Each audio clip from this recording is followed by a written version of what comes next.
بسم اللہ الرحمن الرحیم۔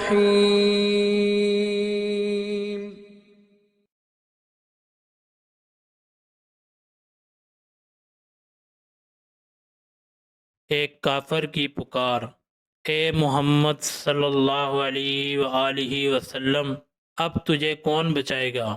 واقدی نے حضرت حدیج رضی اللہ تعالی عنہ سے روایت کیا ہے اور فرماتے ہیں کہ ہم غزوہ انمار کے لیے حضور صلی اللہ علیہ وآلہ وسلم کی معیت میں روانہ ہوئے۔ جب لوگوں نے حضور صلی اللہ علیہ وآلہ وسلم کے متعلق سنا تو وہ دوڑتے ہوئے پہاڑوں کی چوٹیوں سے اترتے ہوئے دیدار مصطفیٰ صلی اللہ علیہ وآلہ وسلم کے لیے حاضر ہوئے۔ حضور صلی اللہ علیہ وآلہ وسلم زوامر کے مقام پر خیمہ زن ہوئے۔ حضور صلی اللہ علیہ وآلہ وسلم رفع حاجت کے لیے تشریف لے گئے۔ راستہ میں بارش شروع ہو گئی جس سے آپ صلی اللہ علیہ وسلم کے مبارک کپڑے گیلے ہو گئے اور آپ صلی اللہ علیہ وآلہ وسلم نے وہ کپڑے ایک درخت پر لٹکا دیے تاکہ وہ خشک ہو جائیں۔ قبیلہ غطفان کے لوگوں نے دثور بن حارث سے کہا، محمد صلی اللہ علیہ وآلہ وسلم اس وقت بالکل اکیلے ہیں، ان کے ساتھ ان کا کوئی بھی ساتھی نہیں ہے، اس سے بہتر لمحہ پھر تجھے نہیں مل سکے گا۔ دثور نے شمشیر بے نیام لی، پھر گھاٹی سے نیچے اتر گیا۔ اس وقت سرور کائنات صلی اللہ علیہ وآلہ وسلم لیٹے ہوئے تھے۔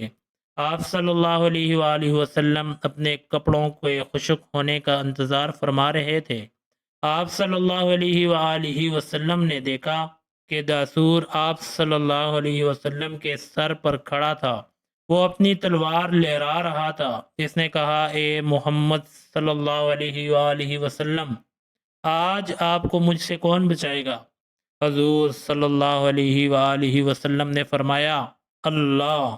حضرت جبرائیل امین نے دثور کے سینے پر مکہ مارا جس کی وجہ سے اس کی تلوار اس کے ہاتھ سے گر پڑی۔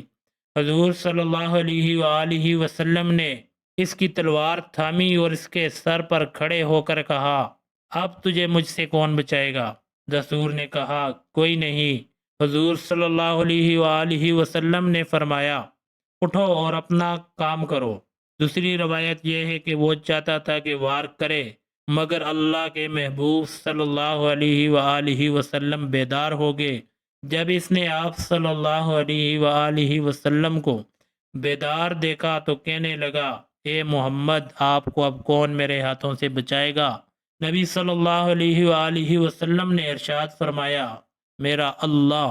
اس لفظ میں ایسی تاثیر تھی کہ اس پر ایسا خوف طاری ہوا کہ اس نے کانپنا شروع کر دیا، حتیٰ کہ اس کے ہاتھ سے تلوار نیچے گر گئی۔ پھر نبی صلی اللہ علیہ وآلہ وسلم نے تلوار اٹھائی اور فرمایا، اب تجھے میرے ہاتھوں سے کون بچائے گا؟